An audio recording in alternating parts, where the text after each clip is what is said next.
Este episódio tem o patrocínio da Editora Self. A Editora Self é centrada em trazer-te os melhores livros dos melhores autores a nível mundial nas áreas de negócios, empreendedorismo e finanças pessoais, mas também nas áreas de nutrição, psicologia e mindset, para que a tua vida seja mais fácil e possas criar o teu próprio caminho de aprendizagem ao longo da vida. Estes best-sellers internacionais partilham uma atitude de aprendizagem das técnicas que nos permitam vencer as nossas dificuldades e os nossos desafios. Eu sou, obviamente, um ávido leitor destes livros, seja porque quero ter uma vida mais saudável ou umas finanças pessoais mais saudáveis, ou mesmo porque quero criar hábitos que me permitam aproveitar melhor a minha vida e o meu tempo. Procura o teu próximo livro e constrói o hábito de leitura na tua vida. Eu considero que a leitura é provavelmente o hábito mais determinante na tua vida e na tua carreira, e é das experiências mais transformadoras que tu podes fazer. Se quiseres consultar o catálogo da Self, podes fazê-lo no link www.editoraself.pt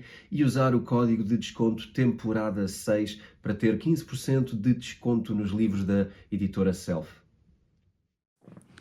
E então, olha, aconteceu, não tínhamos, o gravador teve aqui um problema, ficou sem espaço e o som no início do episódio não é tão bom, mas a partir de uma determinada parte do episódio volta à qualidade normal. Pedimos desculpa por isto, estes primeiros momentos do podcast são com um som um bocadinho menos bom, pedimos desculpa por isso, tenham paciência, mas um bocadinho mais para a frente no episódio vamos voltar aqui à nossa qualidade normal. Vamos então dar seguimento a isto. Força, certo. Comecem a ouvir o episódio e para a frente não estranhem porque o som vai mudar a dada altura. E vão ficar muito contentes porque passa a ser melhor. Até já. Olá, António. Olá, Rui. Estava a ver se te apanhava aqui e dizia olá, Rui, antes. Não, são muitos anos. Muitos anos a virar o franguinho. É verdade. Nós estávamos aqui a começar a conversar sobre outros assuntos que tinham a ver com isto e achámos que se calhar podíamos começar a explorar, e eu estava-te a referir que os mercados estão assim um bocado em expectativa e parece que há retrações, mas tu estavas a dizer que há pessoal que continua a investir em força nestas coisas, sobretudo na tecnologia, pelo que eu entendi, é isso? Sim, nós no episódio passado até acho que aflorei um bocadinho este tema porque que tinha a ver com porque é que eu estava na mesma bullish em relação a criptomoedas ou a Bitcoin. E dei alguns argumentos, portanto quem quiser vá recuperar, mas um deles era este, que é a quantidade de dinheiro de venture capital e dinheiro da economia a ser injetado em novas empresas e novos projetos nesta área de criptomoedas e blockchain é muito. É um dos segmentos mais financiados da economia agora. E portanto é apenas previsível que isto resulte em produção, não é? Porque tu na verdade estás a ter uma quantidade de jovens elevada, uma quantidade de programadores com cabeças muito específicas, não é? Com uma forma de pensar muito específica ligada à ideia de blockchain e criptomoedas. E depois, o que acontece é, se tu pensares, a partir do momento em que concluímos que é verdade que a maioria das coisas que são hoje feitas de outra maneira podem ser melhores se forem feitas em blockchain, ou se de alguma maneira aproveitarem criptomoedas, ou se de alguma maneira aproveitarem este tipo de mentalidade, este tipo de tecnologia, estas microeconomias, estes sistemas de transação, sistemas de confiança, sistemas de consenso, isto não há outro caminho. Acaba por não haver outro caminho. Mas não há uma ligação, que é o que eu acho que ainda está muita ideia, não há uma ligação direta entre o desenvolvimento de tecnologia e o aumento do valor das criptomoedas. Sim, sem dúvida. Eu acho que a confusão é um bocado essa hoje em dia. Não é? Sim. A questão também é o seguinte: normalmente uma criptomoeda, quando bem criada, quando bem estruturada e planeada, o seu ecossistema prevê de alguma maneira uma mais-valia para quem é detentor desse token. Okay. Se isto for bem feito, é natural que o sucesso desse projeto resulta em sucesso para alguém que investiu de alguma maneira naquele ecossistema, ou que o usa. Mas nós não estamos, já uma vez, acho que num episódio, nós não estamos a investir diretamente na tecnologia. Quando compramos, quando podemos testar ou não, é isso, é que não é linear, que eu quando estou a comprar uma criptomoeda eu estou necessariamente a investir na tecnologia por trás daquela criptomoeda. Não é, e profundamente aquilo que não é de caras é que não é uma ação daquela empresa. Exato. Isso já desde muito cedo também o dissemos aqui, e convém de vez em quando irmos relembrando que comprar um token de um projeto não é ser acionista desse projeto. A menos que de alguma maneira no white paper seja esse a tokenização da própria empresa.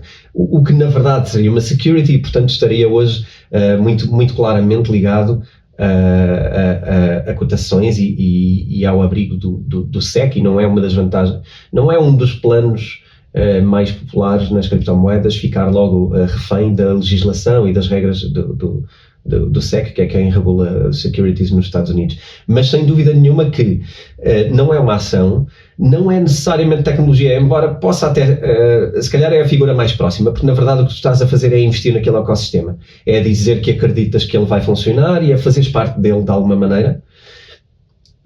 Mas nada é garantido, não é? E como dizemos sempre aqui, cada token é um token, cada criptomoeda é uma criptomoeda, e convém sempre estudar e ver o que é que está por trás. Numas é mais assim, noutras é menos assim.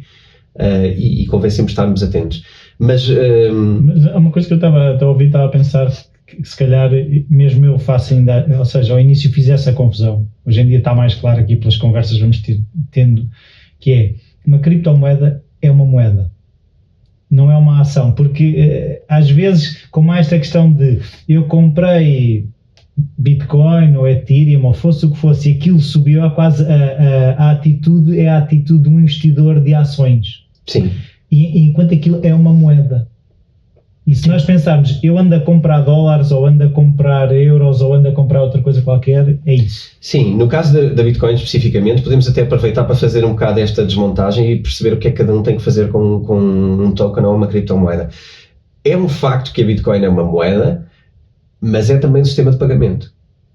Certo. E tu, ao seres detentor de Bitcoin, tu és também alguém que está a acreditar que aquele sistema de pagamentos vai ter sucesso. Porque não vale a pena ter Bitcoin sem o sistema de pagamento da Bitcoin. Ela não transita em nenhuma outra rede. Okay. Portanto, tu estás a dizer, este sistema, esta peer-to-peer, este dinheiro peer-to-peer, este dinheiro da internet, vai funcionar e esta tecnologia vai triunfar. É o que tu estás a dizer quando compras Bitcoin. Não é só a raridade aqui, é um extra, não é? Tu saberes que este dinheiro tem raridade é o potencial de valorização que ele tem. Se todo mundo de repente acreditar, todo mundo parece outra coisa, se o mundo inteiro, não é? Se o mundo inteiro acreditar que Bitcoin é a solução, nós estamos a dizer também que não é só a moeda Bitcoin, que é uma grande moeda com grandes regras e que nós acreditamos muito nelas, estamos também a dizer que o sistema de pagamentos da Bitcoin vai triunfar, que vai funcionar. Porque são duas coisas, é uma moeda e um sistema de pagamento. É uma moeda e um sistema de pagamento. E, portanto, um não vive sem o outro. E, aliás, a grande criação da Bitcoin é ser uma moeda com um sistema de pagamento, porque não precisa de intermediário. Ok. Às vezes não recordamos estas coisas, às vezes suficientes. É bom voltar aos first principles, não é? Exatamente. Eu acho que é a altura de recordarmos estes princípios, porque é que Bitcoin é diferente. Bitcoin não usa uma outra blockchain. Bitcoin não é um token de uma outra blockchain. Não corre em Solana, não corre em Ethereum. Bitcoin corre na blockchain de Bitcoin. E esse é o melhor sistema de pagamentos, provavelmente o mais seguro do mundo, que não tem intermediários. E é dos poucos, ou talvez o único, que não tem mesmo intermediários, nem tem uma empresa por trás que executa, ou que seja um middleman, como nós falávamos no início do podcast. E então pronto, isto era coisas sérias, é o que tivemos a brincar. Sim, nós ficámos todos muito escandalizados. Hoje, já agora, vou já revelar o nosso tema. O tema principal do podcast vai ser o sistema Lido, que é relativamente preocupante. Lido, portanto, L-I-D-O. Já vamos falar um bocadinho à frente sobre isso, mas eu gostava de trazer aqui uma coisa antes, que aqui está, trago aqui na minha mochila, que é... tem que ver ao vídeo. Tem que ver no vídeo esta mochila, que é o quê? Nós andámos a falar dos problemas que a Terra teve. O ecossistema Terra-Luna, isto tem sido debatido, não só por nós, mas como por muita gente que tem falado disto. Como a Dona Branca. Um bocado, pronto, difícil. Houve ali... Não é bem Dona Branca, porque... sendo que Dona Branca... Era a mesma coisa. era um bocado... Era juros altos demais e toda a gente estava gananciosa e pronto. Pronto, era mais pirâmide. Aqui foi mais uma exploração de um erro, não é? Que deu cabo da rede, embora pudesse não haver as melhores intenções do mundo, mas isso é sempre muito relativo de descobrir. Mas o que eu queria... A questão é que ainda mexe, não é? Sim, há aí um Terra 2.0, mas claramente já há muita gente a fechar a porta. Há grandes players a não querer continuar o suporte. Aliás, o próprio Lido, que corria coisas no protocolo Anchor, também mostrou-se pouco interessado em colaborar novamente com o Terra. Portanto, eu diria que a coisa não vai ser fácil. Mas... Isso é o que falámos também no episódio anterior, que a questão da desconfiança que o próprio mercado ia de alguma forma ou não sancionar. Como todos, não é? Como todos os mercados, quando tu tens um comportamento menos confiável, tu vais... é aquilo que eu chamo muitas vezes na vida a política da terra queimada. Que é Olha a terra. A terra queimada, neste caso, que é quando tu passas por sítios e não deixas uma boa imagem.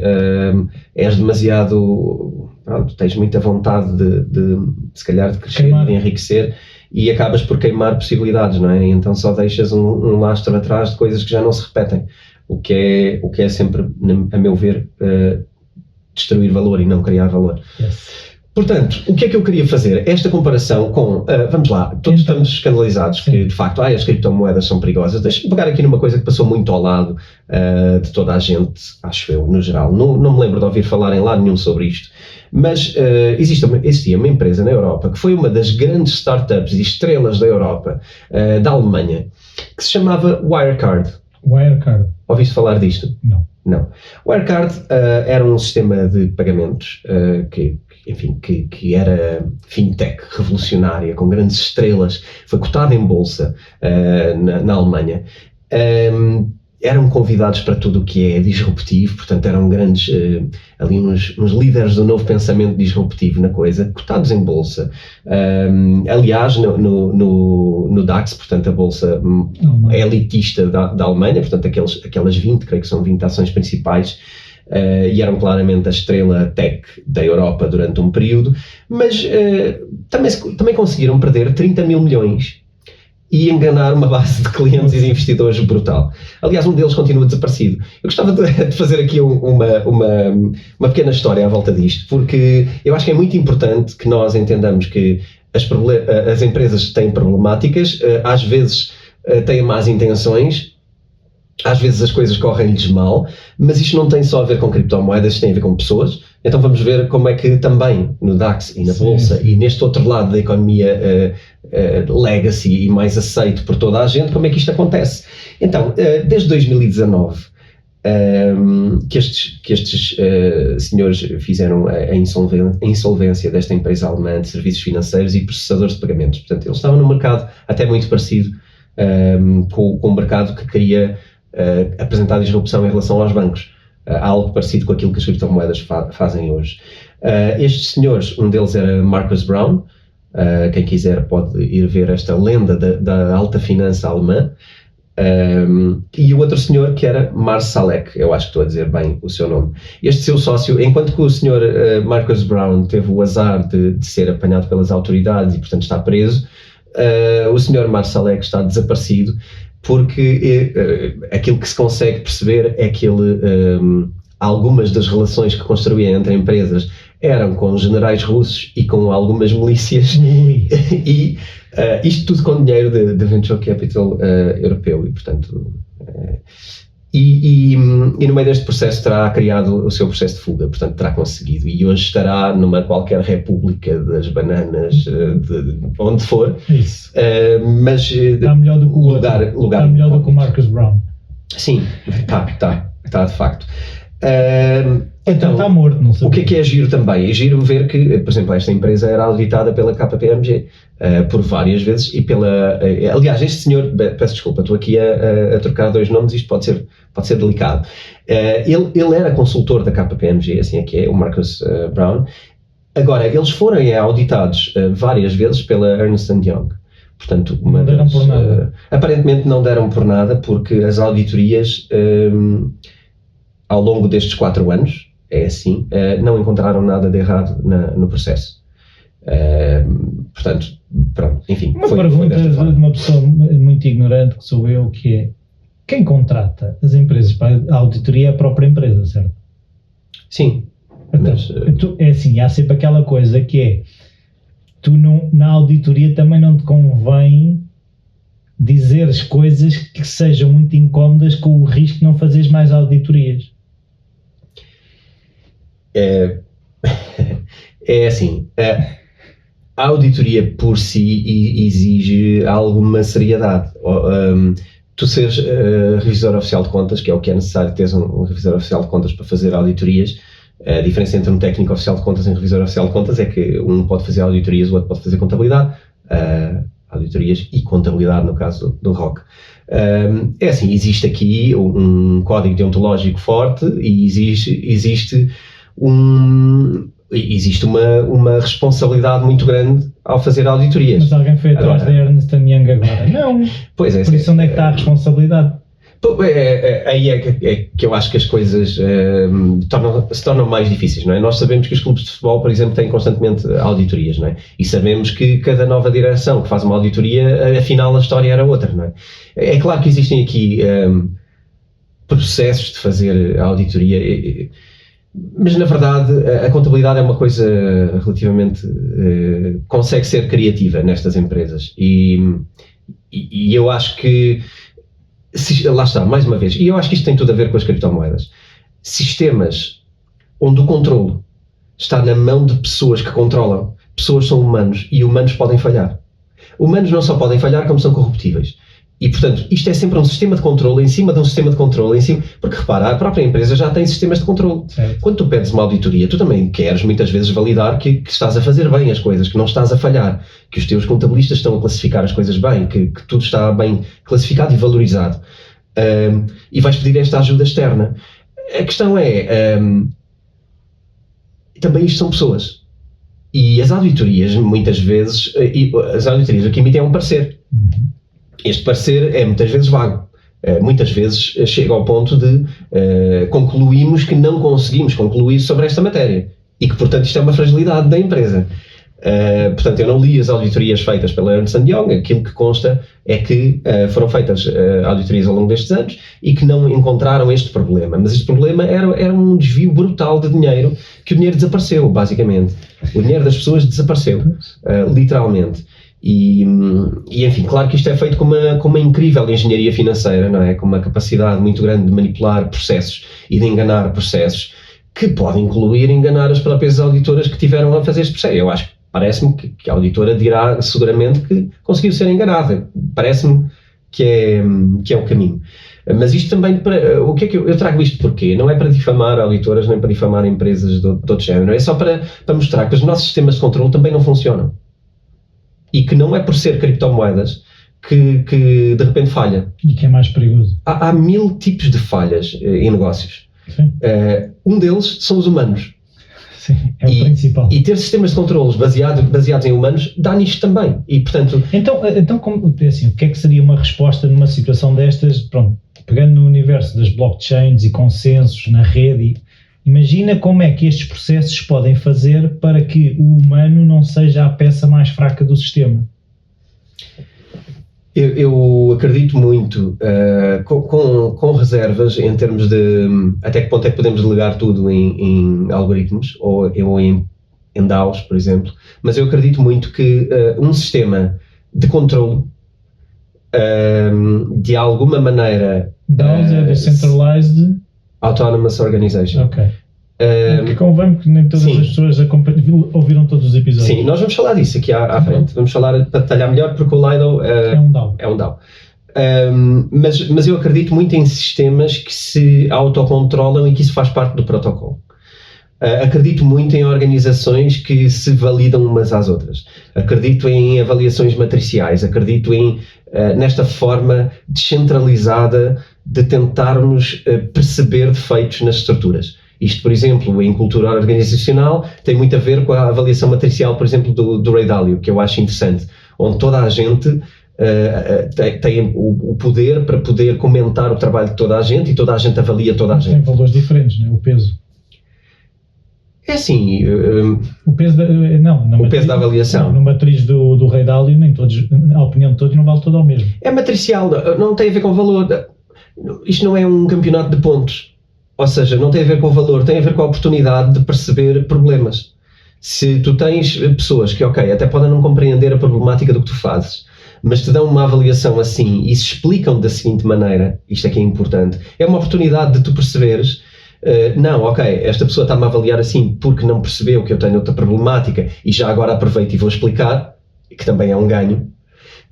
Ou até, imagina, a pessoa pode achar que tu tomas decisões de uma maneira injusta e etc. E depois quando tu percebes, esta pessoa está a achar que eu estou a ser injusto, então só quando ela diz é que tu podes saber isto. Claro.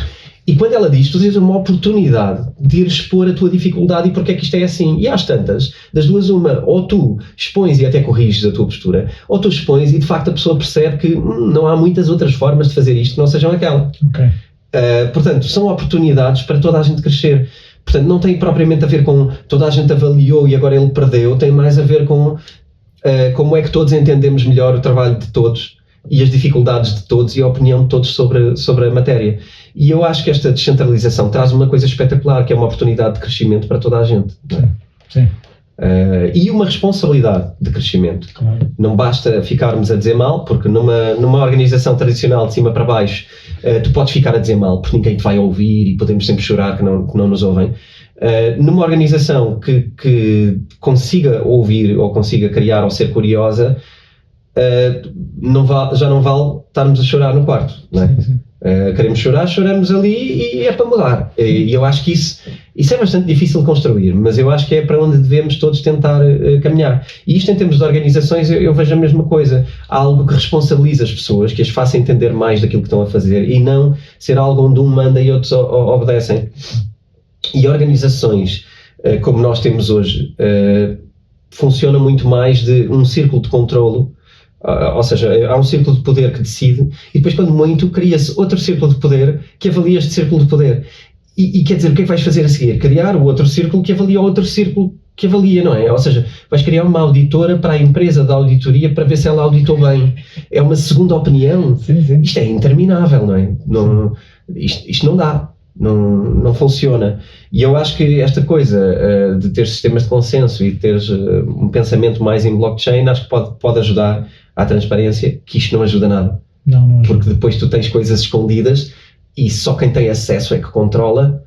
E é mais fácil de haver blind spots e as coisas acontecerem sem ninguém perceber muito bem porquê. Claro. E muitas vezes tudo isto é feito também para poderes esconder as tuas dificuldades. Não é? Para conseguires uma valorização maior, para conseguires etc., vais esconder os teus defeitos. E quando tu tens que publicar o teu código, quando tu tens tudo em blockchain, isto é mais difícil esconder. As falhas ficam muito mais evidentes.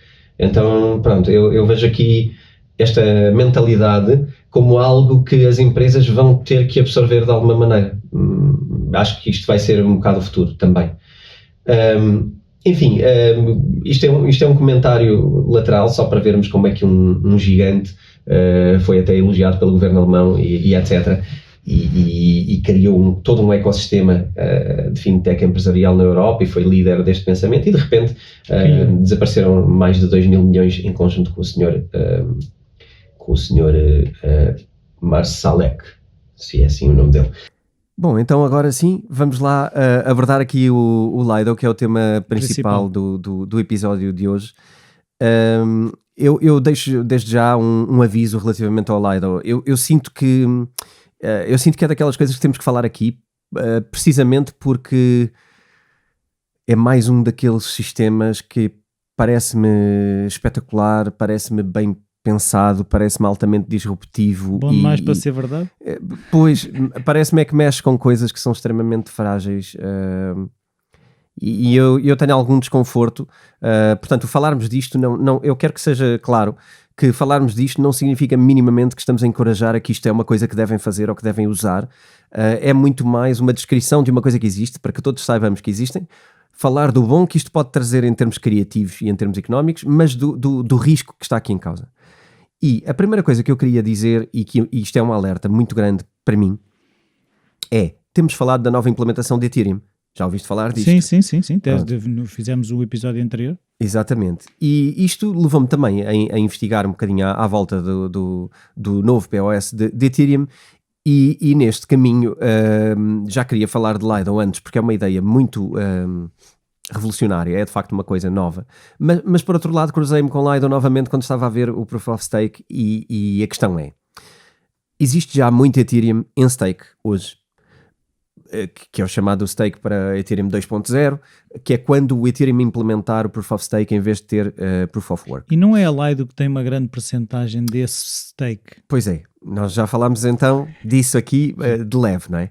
O que acontece é que Lido tem cerca de 1/3, mas crescente, ok? Com uma tendência crescente grande.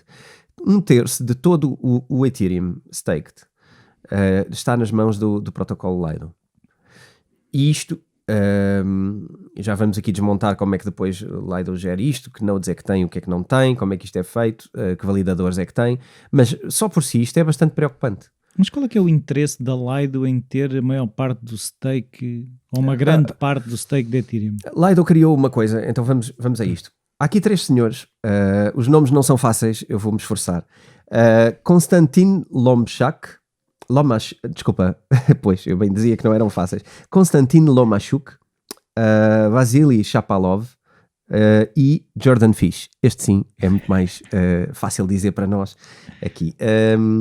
Estes senhores são criadores. O Jordan Fish já não está no projeto, entretanto virou-se para outro tipo de empreendedorismo muito mais relacionado com mídia. Aliás, esse era o grande trunfo do Jordan Fish. Era uma pessoa com muito jeito para comunidades e uma pessoa muito popular, especialmente no Twitter. E os outros dois são developers. Estes senhores criaram uma coisa que se chama Liquidity Staking. Liquidity Staking. Exatamente. O que é que isto permite? Isto permite que tu possas fazer stake e, em troca do stake que tu fizeste, recebes um token que prova que tu tens aquele Ethereum, por exemplo, em stake. Eles fazem isto com mais do que Ethereum. Ethereum é o grande protocolo, mas eles fazem isto com outros... o objetivo é fazer isto com outras cripto.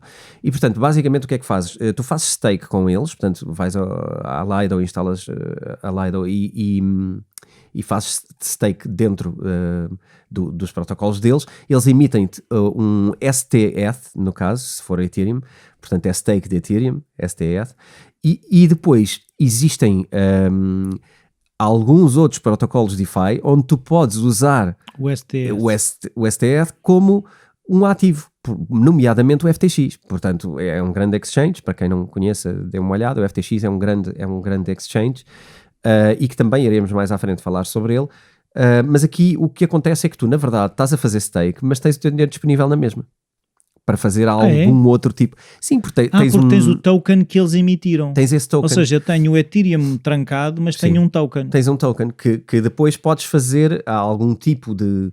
conseguir algum tipo de rendimento também com esse token. Isto é uma... Então posso fazer stake do stake do stake, é isso? Pois, é aí que a coisa começa a complicar. Estes, já agora, vamos recuar aqui um bocadinho. Isto foi fundado em 2020, portanto é uma coisa muito recente. E basicamente a Lido tornou-se uma DAO, sem nenhuma entidade por trás. É um protocolo descentralizado, portanto Autonomous Decentralized Organization neste caso. Quais são aqui as características do DAO? Já falámos disso há pouco no início do episódio, vamos aqui relembrar as características. Um DAO não tem um CEO. DAO, a rede, é isso? É a rede. É como se fosse imagina uma empresa que nós criamos e que de repente despedimos os CEOs todos, portanto despedimos aqui o pessoal operacional que é líder das decisões. O que tu tens é uma espécie de um board of directors que em conjunto decide coisas e vota coisas. Portanto, é trustless neste aspecto, portanto tu não tens de confiar no CEO para ser o líder daquela organização, ela é votada, as propostas, sempre que há novas propostas, na mesma tu tens pessoas a desenvolver propostas todos os dias. A questão é que as propostas vão à votação e ou são aprovadas ou não são aprovadas, consoante as regras de consenso, portanto há ali, tem que ter mais de 50% de votação, também neste caso. E quem são essas pessoas? Essas pessoas são os detentores do token. Ok. São os validadores.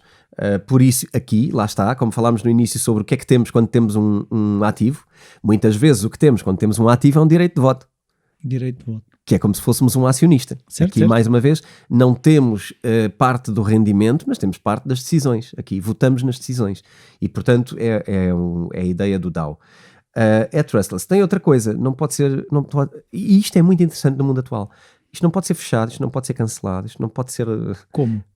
Por nenhuma autoridade, porque isto não tem alguém para tu chamares e dizeres, olha tens anda que cá. desligar isso. Não vai dar para desligar.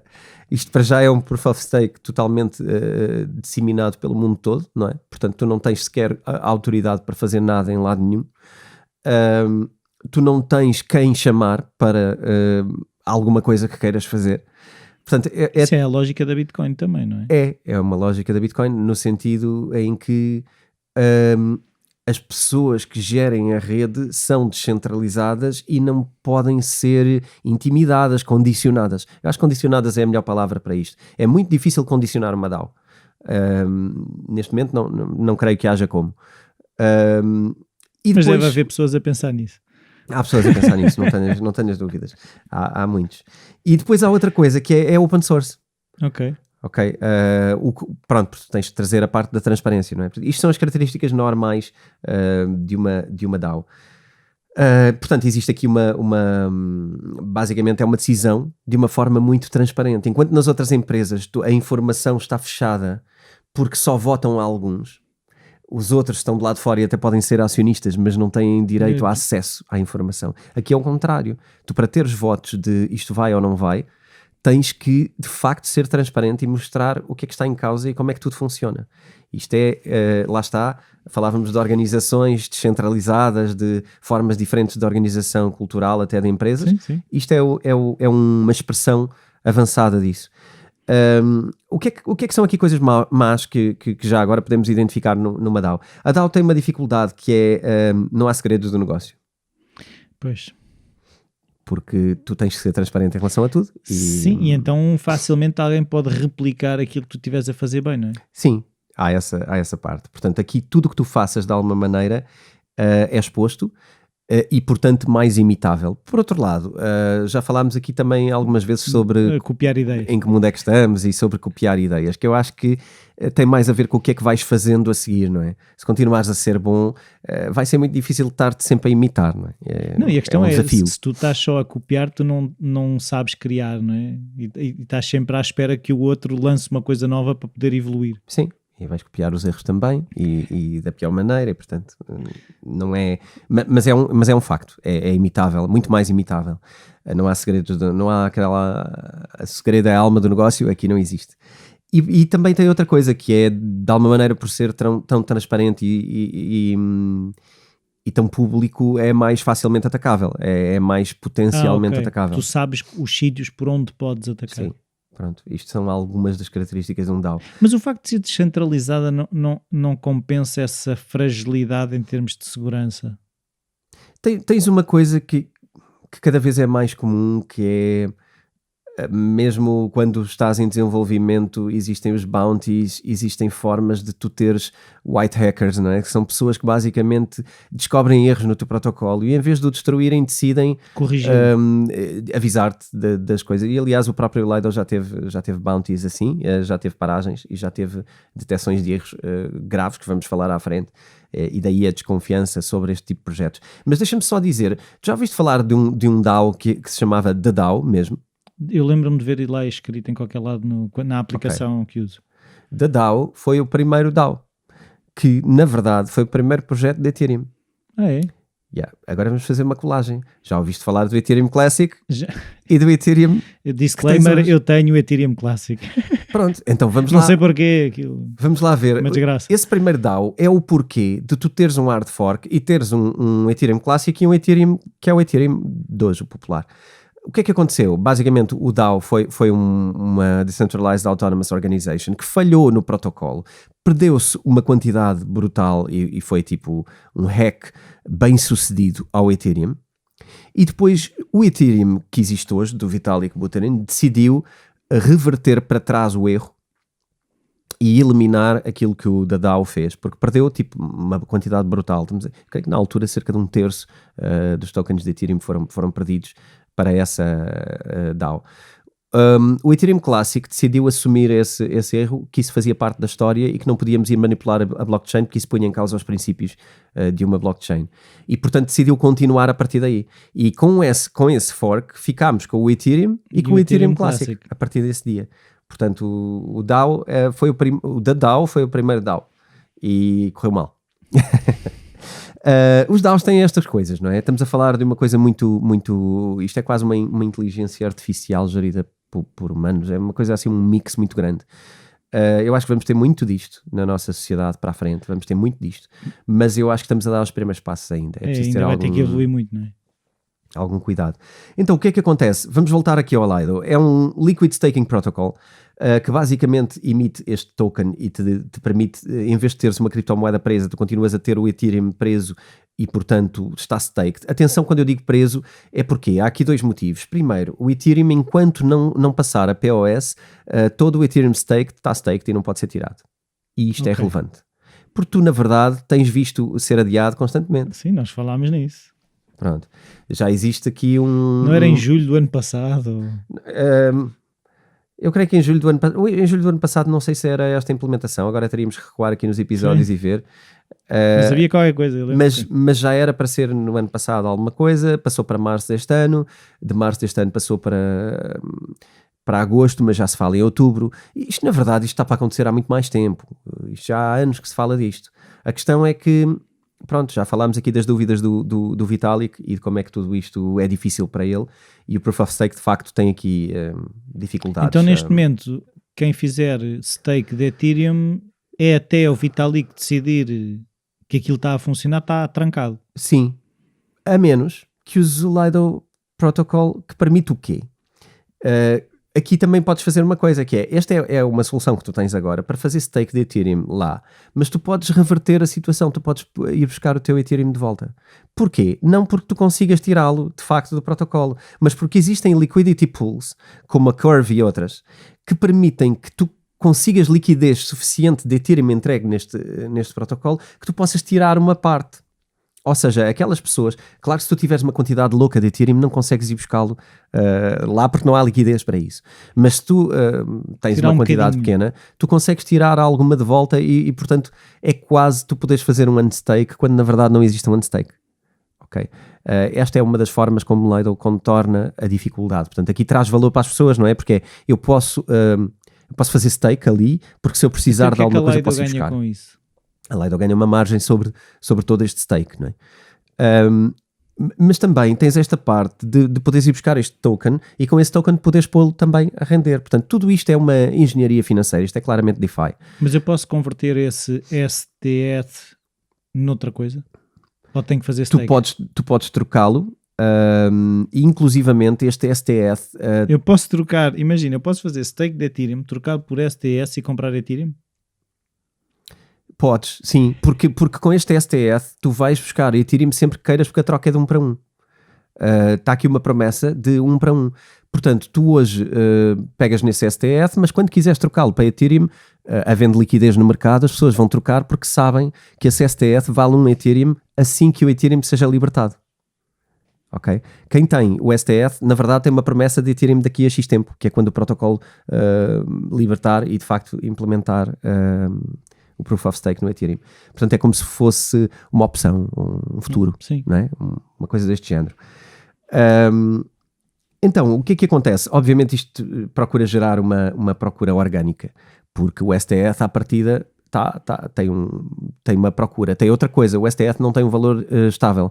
Portanto, se o STF estiver abaixo do valor de Ethereum, é uma oportunidade de compra. Sim, porque ele também é gerido de forma com liquidez. Ou seja, mas se um STS vale 1 Ethereum... Ele vale 1 Ethereum no futuro. É uma promessa do Ethereum. Mas hoje é uma oportunidade, lá está, de trading. Portanto, é uma arbitragem aqui. O que é que acontece? Sempre que o STF está abaixo de Ethereum, tu sabes que se comprares aquilo vais ganhar dinheiro eventualmente porque compraste mais barato do que o par e tens um Ethereum, portanto podes vender ao preço do Ethereum. É uma arbitragem, ganhaste a diferença entre uma coisa e outra. Está-me a fazer lembrar Terra neste momento. Ele pode ser utilizado no FTX e o objetivo e a grande ambição aqui do Lido é poder aumentar a quantidade de protocolos onde o STF e estes derivados podem ser trocados. Porque quanto maior liquidez eles tiverem, maior valor têm. Na verdade, neste momento eles têm pouca coisa onde podem agir e trocar, mas eles estão a trabalhar profundamente em criar mais protocolos e compatibilidade com outras redes que não só o Ethereum. Eles já correm também entre redes de Solana, Kusama e Polygon, já estão a implementar bridges nisto tudo, mas depois isto ainda é uma coisa muito arcaica. Fazer este circuito todo ainda é uma coisa muito difícil. Existem tutoriais, existem coisas, existem pessoas da equipa que ajudam, mas ainda é uma coisa arcaica. Pronto. Também o projeto tem 2 anos, o que tu dizes. É um projeto muito recente, sim. Enfim, o que é que aqui eu queria desmontar também por trás do Lido é o quê? Em primeiro lugar, quais são as dificuldades e porque é que nem toda a gente faz stake de Ethereum diretamente? Para que é que eu preciso do Lido para fazer? Em primeiro lugar, se tu queres ser validador e fazer stake, tu tens de ter 32 Ethereums. É muito. Aos dias de hoje, isso andará para mais de 100 mil euros em Ethereum, creio eu.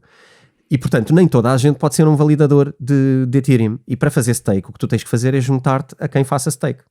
É criar volume. Portanto, eu, tu e muitos outros como nós juntam-se e fazem um validador de Ethereum. O que o Lido faz é isso, é juntar-se e criar validadores de Ethereum. É quase uma cooperativa. Uma cooperativa, sim. Que não é diferente do que se faz noutras criptomoedas. Qual é também uma das dificuldades de ser staker de Ethereum? Porque é que nós não fazemos diretamente e precisamos de Lidos? Porque isto tecnicamente é complexo. Tu tens que ter um servidor, tu tens que ter aquilo ligado 24 horas. Se tu tiveres downtime, cada vez que estás em baixo tens slash rewards, ou seja, perdes dinheiro, porque tens de estar a contribuir para a rede com a operação. Tens de ter este volume, não é? Tens de ter algum conhecimento técnico para updates e para coisas de software, portanto não é fácil. E aqui 32 Ethereum eu acho que neste momento é um obstáculo relativamente grande. E é daí que vem esta necessidade de concentração de valor e pronto, e o Lido é mais um deles. Outra coisa que eu acho que é relevante é que o Liquid Staking não está a pedir KYC e, portanto, não há identificação Então é bom. do detentor. É interessante para questões de continuares de alguma maneira a não estar em exchanges que sejam regulamentados Mas por então, KYC. Pois, como tu estavas a dizer, eu tenho que ter a aplicação da Lido. Sim, tens de ter. Tem uma wallet integration. Eu confesso que eu não sou utilizador do Lido e, portanto, não tenho, nem consigo trazer para aqui, não hoje, a explicação técnica de como é que tudo se faz, mas tem uma wallet integration que, do que sei, é bastante funcional e que funciona. Mas consigo fazer exchange? Lá está, tu consegues ir lá fazer os stakes, né, e fazer não é um exchange como os outros, ok? Não tem as mesmas funções do que um Coinbase ou um FTX, não é esse o objetivo. Porque eu não consigo converter nada disso em euros, por exemplo.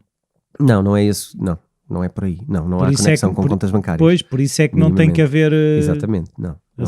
Isto é DeFi, portanto isto é como se costuma dizer, é dentro do wormhole, né? Ou seja, são passos e passos e passos até chegar lá e depois passos e passos e passos até sair outra vez para euros, portanto é um processo complexo. Sim, mas tem ligação segundo, como é que era, FTX? Sim, o FTX. Ou seja, um caminho poderá ser esse. O token, que depois, enfim, também tens que fazer uns passos para esse token ir parar ao FTX. Tudo isto é tecnicamente desafiante. Então, vamos falar só do Lido. O Lido tem um token também, que é o LDO, é uma cripto, e tem um supply de 1 bilhão, ok? Portanto, 1.000 milhões no nosso caso. Isto é 1 bilhão americano, portanto, são 1.000 milhões. E eles permitem votar no DAO. Lá está, o DAO que falámos há pouco, e a forma de decisão, o sistema de consenso, é feito com o token. Com o token deles. Problemas relativamente a isto, problemas que eu tenho, pelo menos. Parece-me bastante centralizado o DAO. Achas? Tu tens então não era 36 pois a questão é que depois os tokens estão na mão de poucos, então deixa-me passar-te aqui a desmontagem de onde é que eles estão. 36% está na mão do DAO Treasury, portanto faz parte do tesouro do DAO. 22% estão na mão de investidores e portanto só aqui tens mais de 50% 58. Entre o tesouro e os investidores. Tu só tens 6,5% em validadores da rede DAO e depois tens 20% na mão de developers que fazem parte da equipa do Lido. Enfim, depois resta saber dentro da equipa como é que se dividem, parece-me relevante. Se está na mão dos CEOs ou se está na mão dos mais pequenos developers, mas mais 20% está na mão deles. 15% está na mão dos founders e futuros funcionários. Portanto, é mais, como vês aqui, há uns quantos chunks, não é? Uns quantos, uma concentração relativa. Tu não tens muitos elementos descentralizados. Tu tens aqui founders com 15%, developers com 20%, portanto só eles juntos têm 35%. Depois tens o outro bloco de 36%. Tens os investidores com 22%, portanto... Depois tens o DAO com 36%. E o DAO Treasury com 36%, portanto basicamente... Os validadores aí são uma formiga. São uma formiga, e eu acho que aqui era preciso uma distribuição maior para isto ser de facto descentralizado. Mas se calhar a lógica de serem... porque a lógica dos 32 tem a ver com o stake, não tem a ver com isso, não é? De teres 30, ou seja, isso está assim porque a entrada no Lido é complicada, isso não é porque seja cara. Não é caro entrar no Lido, tu podes fazer. Então esses validadores, ou seja, para ser validador em Lido preciso do quê? Pois, aí é que está, tu para fazeres parte da rede de Lido tens que qualificar uma data de exigências da parte de Lido, ou seja, tu não é por instalares a wallet de Lido e fazer stake de alguma coisa que vais ser validador, não é? Um validador vai sempre fazer serviço para a rede, portanto não é um processo fácil. Eu acho que isto precisa de crescer no sentido de teres, mas agora, teres mais gente. Parece que, assim, segundo aquilo que eu estou a ver, faz sentido, porque assim, se a rede ainda está em desenvolvimento, também tu não queres que haja uma entrada massiva de pessoas. Porque se o sistema ainda está em desenvolvimento, uma entrada de muita gente iria expor muita instabilidade, ou se calhar nesta fase passa por estar ainda em desenvolvimento, é complexo, mas que a pouco e pouco se calhar as coisas se desenvolvam, não é? Sim, eles estão a crescer a rede de validadores. Nesta altura, em termos de validadores, eles têm cerca de 23 validadores, creio eu, e que são altamente qualificados, ou seja, o processo de qualificação de validadores é que é profundo, até porque eles, uma das agendas, pelo menos pública deles, é que querem garantir descentralização no Ethereum. E portanto, na verdade... Descentralização no Ethereum. Porque eles acabam por ser... repara, eles tendo 1/3 do stake de Ethereum, acabam por ser altamente responsáveis pela descentralização de Ethereum, porque se tu tens 1/3 e estiver concentrada, tens ali uma autoridade que mais uma vez não há descentralização nenhuma, não é? Portanto, se eles não convencerem... Mas espera aí, a Lido tem 1/3 do stake de Ethereum, mas a Lido em si é descentralizada. Sim, são duas coisas diferentes, não é? Tu tens a rede Lido e o token Lido, e tens a descentralização do Ethereum em si com validadores de Ethereum. A questão é, tu tens 1/3 do Ethereum e tens 23 validadores de Ethereum, eu não sei, mas a mim parece-me... Muito centralizado. Parece muito centralizado novamente. Conseguem-se juntar todos numa sala. Parece-me difícil, exatamente. Consegues fazer uma jantarada de 23 e combinar a estratégia. É isso que é assustador em termos de o que é que o Ethereum pode estar aqui a defrontar. Eu não sei até que ponto... Mas são esses 23 validadores que decidem votação. A questão do ou seja... a questão do Ethereum neste caso. Do Ethereum. Sim. Do stake de Ethereum. Do stake de Ethereum. O stake de Ethereum é validado por 23 pessoas. Pessoas, organizações, enfim, elementos. Um bocado complicado.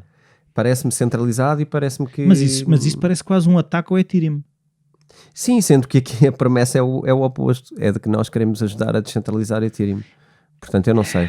Mas imagina, se tu tens stake, 1/3 está ali e está na mão de 23 pessoas, se essas 23 pessoas quiserem fazer um ataque ao Ethereum, tem uma posição privilegiada.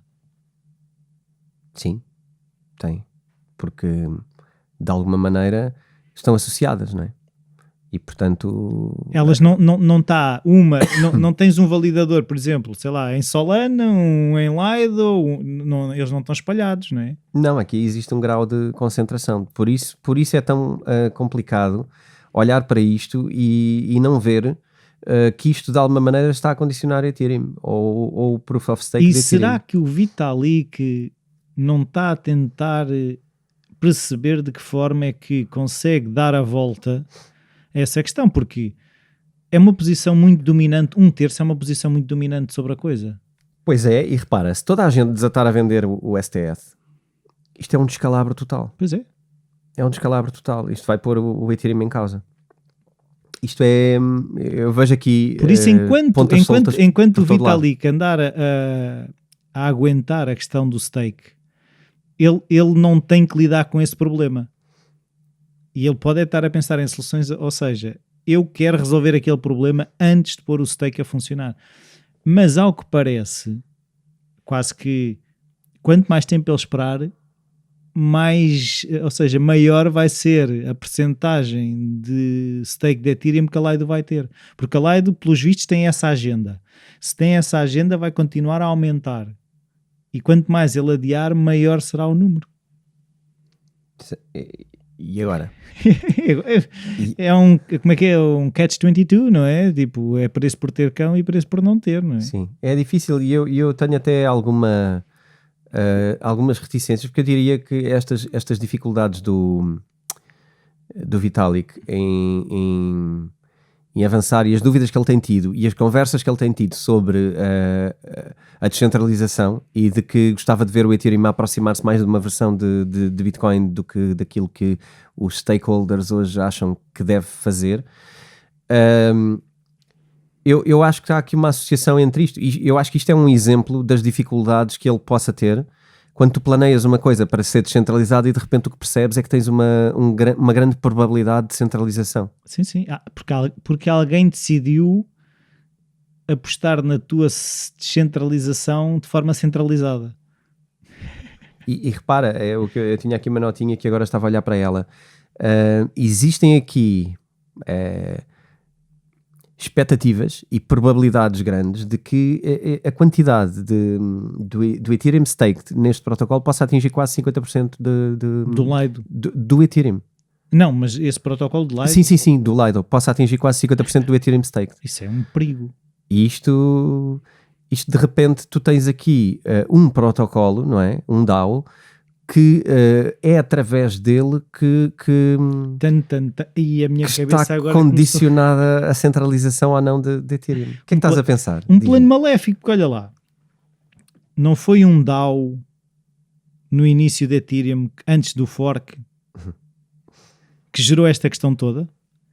Foi. Até que ponto é que o wait and see, estás a ver, é um DAO que às tantas está a querer tomar conta do Ethereum. Um DAO que deu origem, ou seja, o DAO que deu origem ao Ethereum e que deu problemas, quase que agora é quase o DAO afinal não estava morto e está a reconquistar a coisa, não é? Sim, eu não ligo isto diretamente a DAOs porque não acho que seja o facto de ser DAO que seja o sabes perigo. Que eu gosto de filmes e histórias. É um filme. Aqui, não é o que eu sinto também quando ouço algum elemento da equipa a falar. Eu ouvi um deles, deixa-me aqui recuar no nome dele. Eu ouvi aqui há semanas atrás uma entrevista a um dos founders que foi ao Vasily, e não sinto minimamente que o plano seja isso, não sinto minimamente que esteja virado para aí.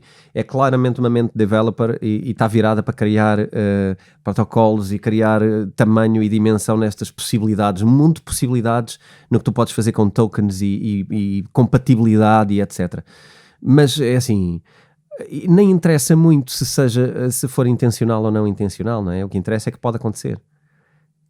E mais uma vez, pode não haver uma má intenção, mas pode haver uma má consequência. Sim. Não é? De repente há uma falha qualquer no protocolo e repara, Lido já falhou.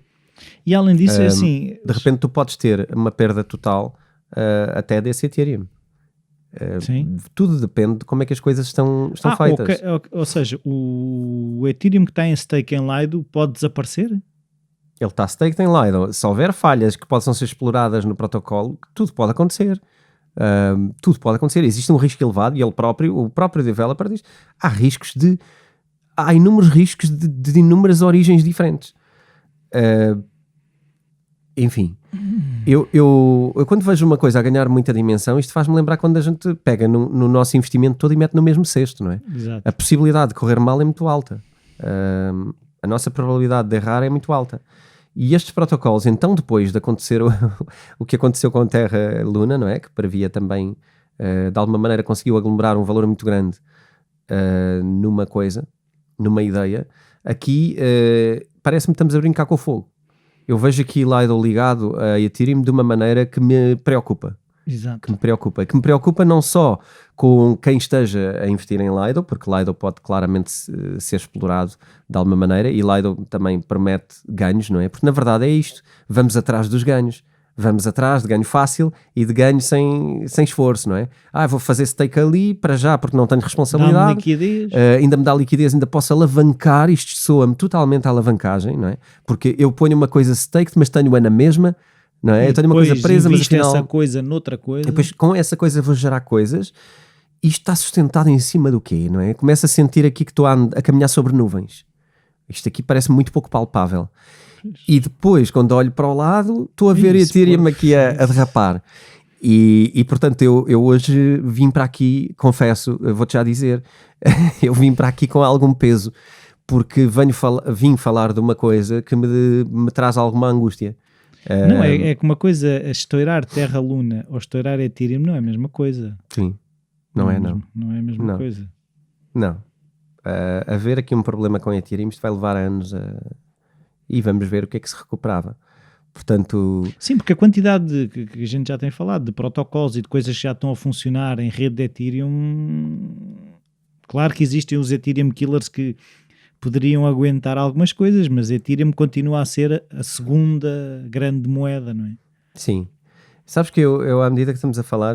Como tu disseste, eu acho que foi no último episódio, tu disseste que o Ethereum está para os smart contracts como a Bitcoin está para a moeda em si, não era? Qualquer coisa desse género, porque são guerras diferentes e um é o rei num lado e outro é o rei no outro. Não quer dizer que a Bitcoin seja mais ou menos importante.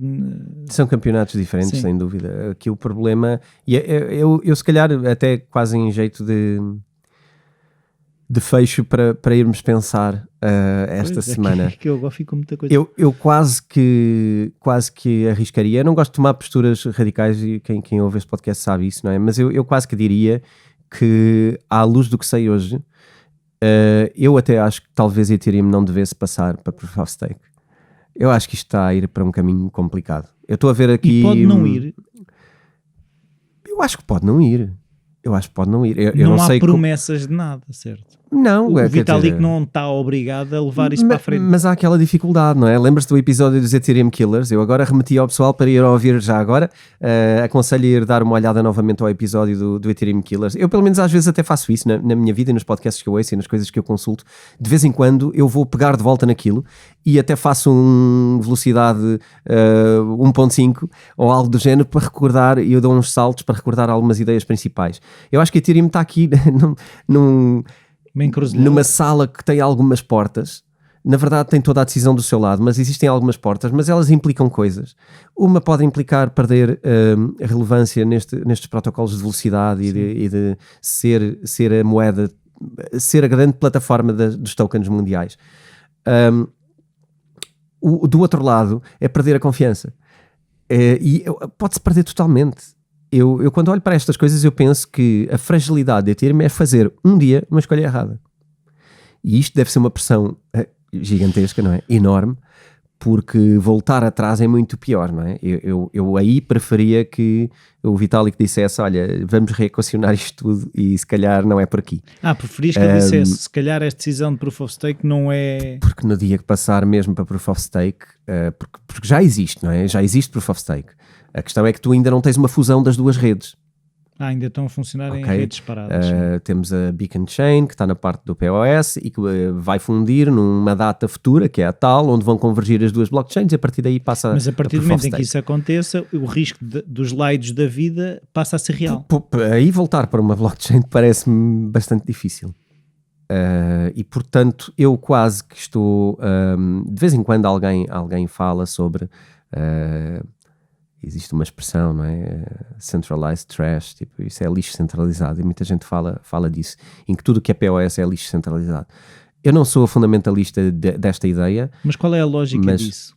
É porque a descentralização numa rede de Proof of Work, à partida, é mais assegurada. Porque tu consegues descentralizar muito mais os participantes da rede. No Proof of Work. E no Proof of Stake há muito mais centralização. E muito mais tendência à centralização, até com base numa coisa, porque uma é com base em hardware, outra é com base em poder financeiro. Isso. E, portanto, isto também é centralizador. Os poderosos vão continuar a ter mais poder. Sim. E, portanto, enfim, isto é uma pescadinha de rabo na boca, muito difícil as dores de cabeça do Vitalik. Eu não as queria ter, mas de vez em quando tenho-as. E hoje, quando vim para aqui, vim com este peso, mas vim mesmo. Eu hoje fui treinar de manhã e estava difícil. Estava mesmo aqui até com alguma angústia. Até o peso de 1 quilo pesava mais. Estava, sabes, aquele ânimo de... Ok, vou falar aqui de uma grande coisa e hoje senti que vou falar de uma coisa que é pesada, que me traz dificuldade, porque de alguma maneira eu também gosto de encontrar o caminho nas coisas, e quando olho para isto eu vejo um caminho difícil e estou a ver que são decisões muito difíceis, e portanto acho que estamos num momento fundamental da vida de Ethereum. É pelo menos assim que eu interpreto. Lido não será a única questão, mas é uma grande questão nesta altura, e é por isso que hoje estamos aqui a falar. Isto não é só para também falar do que é positivo, é também para falar dos perigos e das dores que isto tem, porque na verdade também são avisos, não é? Para nós termos algum cuidado na forma como investimos. Deixava esta recomendação. Pois é que agora ir buscar o que está em lá, ou seja, Ethereum ir quase desmanchar o que lá está a criar, também é complicado, não é? Ou seja, quase... imagina, assim, tudo que está a ser construído em cima da Ethereum POS e em cima desse pressuposto, tu derrotas totalmente se um dia voltares para trás, não é? Não, é muito estranho. É de facto, isto parece que só há... Porque imagina que o Vitalik vai adiando e que nunca acontece. Uhum. Mas a bolha de Lido se calhar continua a crescer. É provável. Então a ameaça torna-se mesmo insuportável, e aí é que quanto mais se adiar, das duas uma, ou alguém acha isto nunca vai acontecer e deixa de investir, mas a questão é, o que já lá está, não é?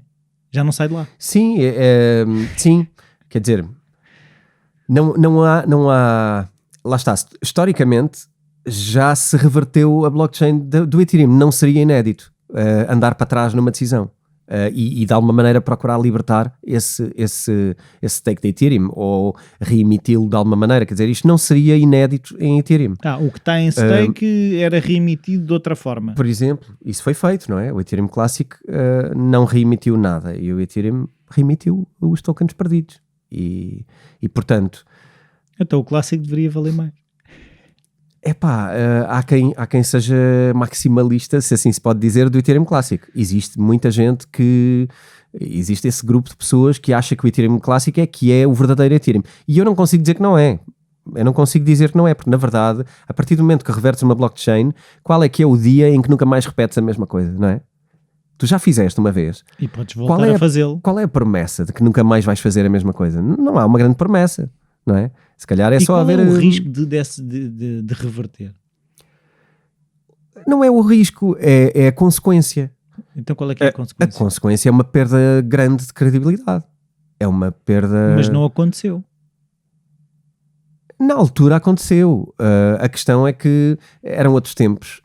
E se calhar, se fosse hoje, a coisa não era tão bem encarada como foi na altura. Foi em que? 2017, 18? Não sei. Foi alguns por 2017, creio. Pois. Sim. Pois, a ideia que eu tinha, não tinha a certeza. Creio que sim. 2016, 2017, talvez. 2016, talvez. Sim, foi nos primórdios. Sim. Foi cedo, sim. E o mundo mudou muito. Não sei. Eu vejo aqui muita dificuldade. Mas não vamos terminar com dificuldade. Deixa-me falar aqui de uma coisa que nos vai alegrar. Então. A nossa comunidade Discord. Vamos lá. Boa. Convidar aqui o pessoal a seguir-nos mais na comunidade. Venham para a comunidade Discord. Para quem não acompanhou os últimos episódios onde já falámos da comunidade, ela já foi lançada há 2 semanas. Está a correr no protocolo, estou a brincar. No protocolo Discord. No Discord.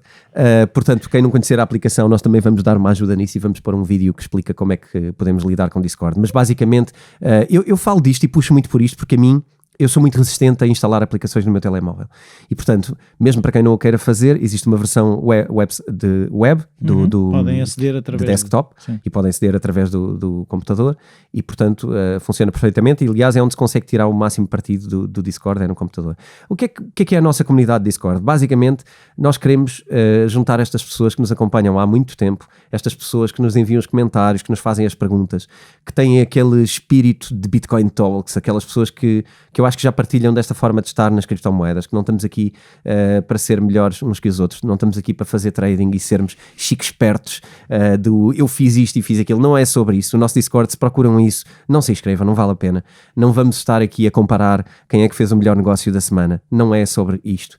É sobre comentarmos notícias da atualidade, é sobre explorarmos e conversarmos sobre assuntos do podcast, é sobre podermos ter não só o António e o Rui a poderem conversar, mas podemos também conversar uns com outros.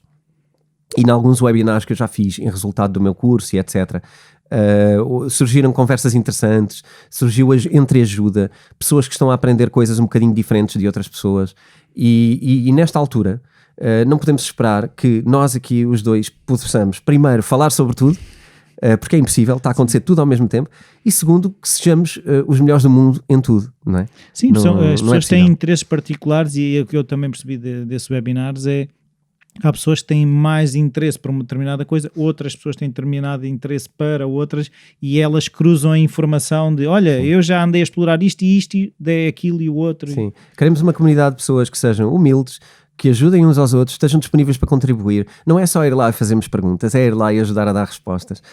Comentar notícias de uma forma, enfim, com algum sumo, é o que tentamos fazer. Conteúdos diários que vamos colocando e coisas que nos parecem relevantes. Não é só spamar notícias ou links, é ir buscar alguma coisa e tentar dizer porque é que achamos que aquilo pode ser relevante de olhar de outra maneira, o que é que achamos que é a nossa curadoria em termos de notícias mundiais, porque há muita coisa, não é? E para as pessoas se inscreverem? Para as pessoas se inscreverem, o que é que têm que fazer? Em primeiro lugar, o Discord é pago. É pago porquê? Isto está explicado nas regras do Discord. Eu não acho que devamos ter qualquer tipo de pessoa que do nada decide se inscrever e é impulsiva e entra na comunidade do Discord. Eu acho que tem que haver algum compromisso. Também não escondo a necessidade de nós termos aqui uma vontade de financiar o nosso podcast e de financiar o nosso trabalho de alguma maneira. Nós estamos a trabalhar para estas coisas, estamos a estudar para o podcast, estamos a estudar para a comunidade e isto é o nosso trabalho. E, portanto, aquilo que propomos nesta primeira leva de entrada que estamos a fazer é uma anuidade que basicamente é €1 por semana. Portanto, é a contribuição que dão para fazer parte da nossa comunidade mais VIP do Discord. É €1 por semana, parece-me razoável para aquilo que temos vindo a fazer e para aquilo que prometemos entregar. Portanto, são €52 ano para pertencer à nossa comunidade e isto é renovável no ano que vem. Para se inscreverem, vejam as notas do podcast. Se quiserem ver isto com mais calma, também podem ir diretamente ao www.theschoolofself.pt. Está lá a comunidade como se fosse um curso disponível. Portanto, quem se inscrever nesse curso vai ter acesso ao Discord, vai-lhe ser enviado o link do Discord, daí entra no Discord e vai ter uma data de canais onde podemos falar num canal só sobre Bitcoin, outro canal sobre Ethereum, outro canal sobre altcoins, sobre mercados financeiros, sobre investimentos imobiliários, sobre o mundo todo financeiro que nós falamos aqui. Objetivo, possamos crescer e aprender uns com os outros e estar mais ligados no dia-a-dia, possamos ajudar-nos mais. E também de saber que toda a gente que esteja nesta comunidade vai sempre ser beneficiada em tudo o que eu vá criar em termos de conteúdos no futuro. Portanto, se criar webinars, e vamos criar alguns ao longo deste ano, cursos, algo de mais, estas pessoas vão sempre ter um acesso facilitado, privilegiado, em condições a tudo o que seja criado. Um bocadinho a ideia do Bitcoin Talks Friends, algo do género, António's Friends, algo do género. Pessoas que vão sempre ter sim, e é uma acesso. Coisa que as pessoas que já tiraram o curso acho que já têm acesso a essa comunidade. É verdade, quem tirou o curso até à altura, isto foi uma surpresa que demos às pessoas do curso, portanto também para que saibam que Na altura, quem comprou o curso não sabia que ia ter este bónus. Comprou o curso e investiu nesta comunidade de alguma maneira e aprendeu. Teve um bom prémio agora. Quando criámos a comunidade Discord, a primeira anuidade é gratuita para quem já tinha tirado o curso, para quem já o tinha feito. Nesta altura já temos o Discord com umas dezenas de pessoas. E agora falando para as pessoas que estão aqui, que nos estão a ver, se sentes que de alguma maneira fazes parte disto e desta maneira de pensar, inscreve-te e serás bem-vindo, e de certeza que vai ser giro conversarmos mais do que semana a semana, não é? Sim. Vai haver conversas diárias. E pronto, eu acho que fica, se calhar deixava aqui esta semana, terminávamos com este convite. Apareçam lá pelo Discord, digam olá, uma sala de apresentações, apresentem-se. Isto serve também para aqueles que ainda não se apresentaram e já lá estão e estão hoje a ouvir. Não se envergonhem, apresentem-se e sigam o exemplo, porque é uma maneira também de nós começarmos a criar conexão, é importante. Olha, só a fazer a nota que passou um episódio em que não falámos no Ellen. Já falei agora no Ellen. Pronto, já picaste o ponto. Fica para o próximo. Adeus, até para a semana. Até para a semana.